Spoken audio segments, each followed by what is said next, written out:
বেলের শরবত বানাতে গেলে প্রথমে দুধটাকে ভালো করে জ্বালিয়ে নিয়েছি। জ্বালানোর সময় একটু মিশ্রি দিয়ে দিয়েছি ওর মধ্যে। এবার আমি বেলটাকে ভালো করে ভেঙে নিলাম, ধুয়ে নিয়েছি বেলটাকে আগে।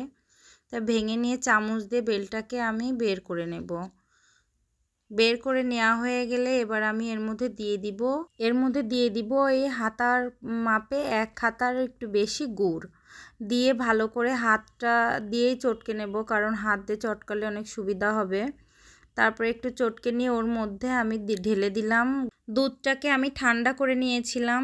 তারপরে এর মধ্যে এবার দিয়ে বেশ হাতা দিয়ে একটু নাড়া দিয়ে নিয়ে এবার বাদবাকি আবার দুধটাকে আমি দিয়ে এবার আমি বিচিটাকে হাত দিয়ে তুলে নিব। যেহেতু আজকে একাদশী, কোনো ছাঁকনি দিয়ে ছেঁকি নাই, হাত দিয়ে বিচিগুলো আমি তুলে নিয়েছি। তারপরে তুলে নেওয়ার এর মধ্যে দিয়ে দিয়েছি গুঁড়ো দুধ। গুঁড়ো দুধটা দিলে পরে স্বাদটা অনেক ভালো লাগে, মানে গুঁড়ো দুধের ফ্লেভারটা অনেক সুন্দর, তাই এর মধ্যে 1 প্যাকেট গুঁড়ো দুধ দিয়ে দিয়েছি। দিয়ে এবার আমি গ্লাসে ঢেলে নিলাম। ঢেলে একটু ডেকোরেশনের জন্য গুঁড়ো দুধ দিয়েছি। এবার স্টুটা দিয়ে রেডি হয়ে গেল আমাদের বেলের শরবত। যদি কারো ভালো লেগে থাকে অবশ্যই বাসায় ট্রাই করতে পারেন। আর শরবতের সাথে ছিল কিছু ফল। ভিডিওটি শেষ পর্যন্ত দেখার জন্য ধন্যবাদ সবাইকে। ভালো থাকবেন সবাই। আজ এ পর্যন্ত।